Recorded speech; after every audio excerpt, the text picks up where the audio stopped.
بەرزکردنەوەی دەنگ لە غەیری بانگ و قامەت و قورئان خوێندن و کاری شەرعی نەهید لێکراوە کە دەنگ بەرزکەوە لەناو مزگەوتەکاندا. جارێکیان سائبی کوڕی یەزید دەفەرمێت لەناو مزگەوتی پێغەمبەر صلی الله عليه وسلم ڕاوەستا بووم، دوو پیاو لەولا لەناو مزگەوت بوو، دەنگیان دەکرد و دەنگیان بەرز دەکردەوە. دەفەرمێت دەنگە بەردێک هات بۆ من و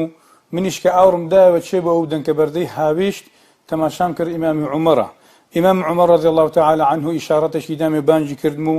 تشون بولاي فرموي اذهب فأتني بهذين برو أودو كسيك دنگ دكانو دنگ ينبرز كروتوا بوم بين هنا فرموي فجئته بهما هنا بولا إمام عمر قال من أنتما أو من أين أنتما فرموي ايوة شن يعني ايوة ولا شوي وهاتونا فرمويان من أهل الطائف ايما لأهل طائف خلقي إيرانين. إمام عمر فرمي لو كنتما من أهل البلد لأوجعتكما أجر هاتوا إيوة خلقي أو شارب وأنا آزارم ددانو أشكنزم ددانو وتتعذيبم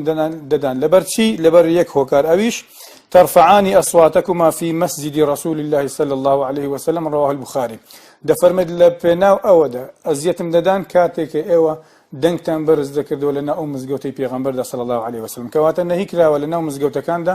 لە غەیری بانگدان و قامەت و قورئان خوێندن و کاری شەرعی دروستی شەرعی دەنگ ئەوەندە بەرز بگرێتەوە بێڕێزی بە مزگەوتەکان بکرێت. بەتایبەتی جاری وایە موبایل لە ناو مزگەوت دای موبایلت بۆ دێ و جەڕەسێکت بۆ دێ پیاوەکە هەر حەز بەوە ناکە ئایا لە ناو مزگەوتە شوێنێکی پیرۆزە یەکسەر موبایلەکەی بەگوێ دەخات و هەروە هەڵی دەگرێت و قسە دەکات. جار هەیە قسەکان زۆر لە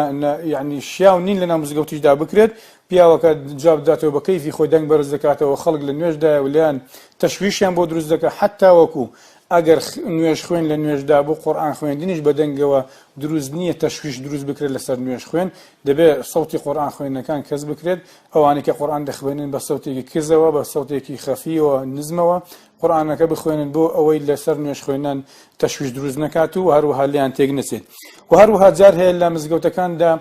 دەنگە دەنگ دروست دەبێت لەسەر ئەوە ئایا چێ پێشکەوت و چێ پێش نەکەوت و ئەوە ئەهلی ئەوە نیە و ئەوە ئەهلی ئەوەیە و ئەوە نوێژەکەی درێژ بوو کورد بوو درەنگت بانگدا و زود بانگدا دەبێتە دەنگە دەنگێکەوە ئەوانەی کە نوێژ دەکەن نوێژەکان لێ تێک دەچێت و سەوتێکی بەرز دەکەنەوە کە هیچ پێویست بەوە ناکات و یعنی دەبێت ئینسان ئاداب و نەریتی مزگەوتەکان بزانێت و هەروەها بێڕەزی نەکات بە مزگەوتەکان بەهۆی ئەوەی کە دەنگی زیاد بەرز نەکاتەوە لە حەدی خۆی.